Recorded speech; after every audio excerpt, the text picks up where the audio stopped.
Lao Zhao, good to see you. Very good to see you again. I joke with you with your Chinese nickname, how your Chinese colleagues call you. Well, they call me Lao Zhao, because I've been here for the past 30 years, many times, and they used to call me Xiao Zhao, but now it's Lao Zhao. Let's call that experience, right? It's said with a lot of respect, of course, yeah. Well, it depends. I like that sense of humor also, by the way, Lao Zhao. But JP, just to start our conversation, your company has been named one of the most sustainable company in the world. Well, many wonder how is that being done. Would you like to share with us some of the secrets behind the scenes? Tian Wei, you see, our business is around energy, on the technologies for sustainability, efficiency, digitization, electrification. So when I was appointed as CEO of the company, which is 20 years ago, I was coming from China in the 90s, then Africa, and you soon realize that what we do, energy, is absolutely paramount to sustainability. So we became the pioneer and the champion of technologies for sustainability and efficiency, which at that time was very contrarian. So the first thing is realize that we needed to reinvent in a different fashion the world of energy around sustainability.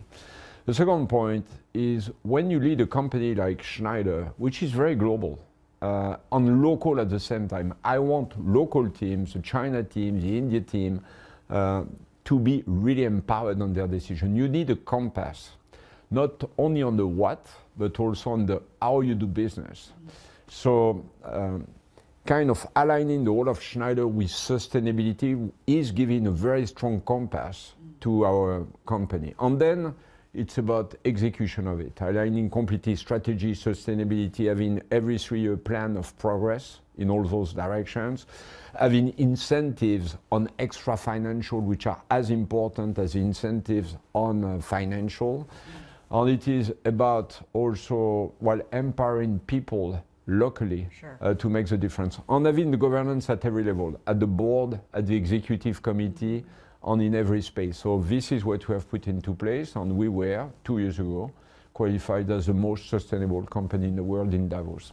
Many like your leadership style, and it's very interesting to people to see you actually live around the world, to work around the world. I know that you've been living in Hong Kong, for example, to take care of business here in Asia and around the world for quite some time already as well.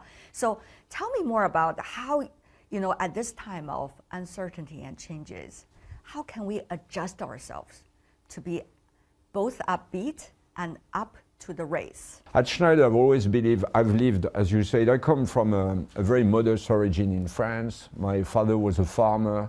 So actually, I was on a farm till I was 20. I took my first plane at 23.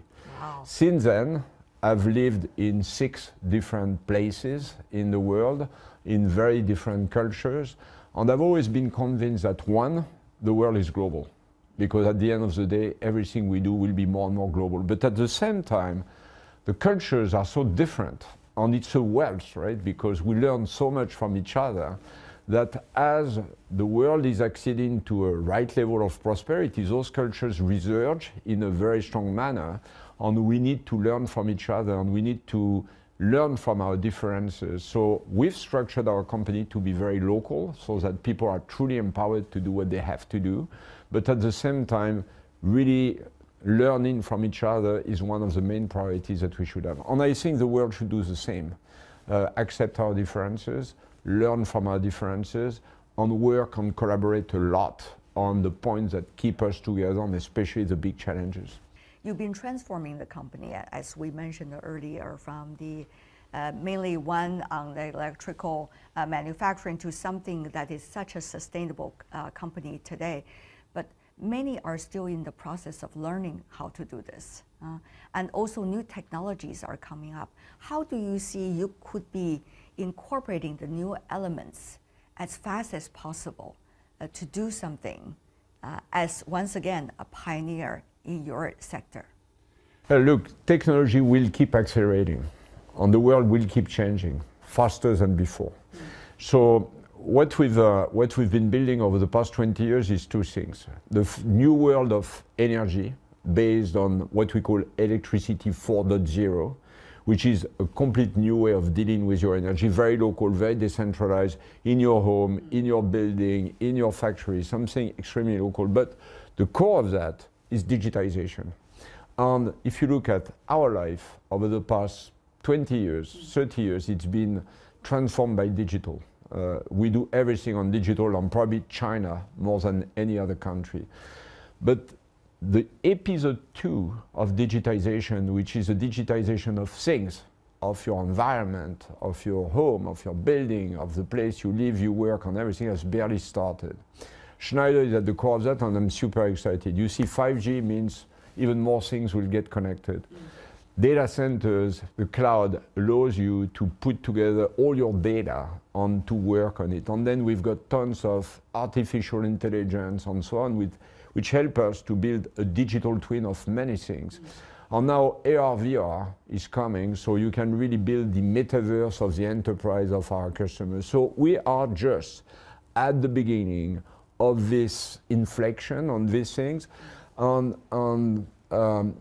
the future can be much more efficient and much safer by using those technologies. But of course, you talk about data, there's always a difficult part of it. In terms of how data is being used and what are the rules for data. How do you perceive the challenges in those areas? How are you going to prepare for the challenges? Well, this is something also where being a large company helps. For instance, if you are large, you have much more resources to dedicate to cybersecurity and protection of data.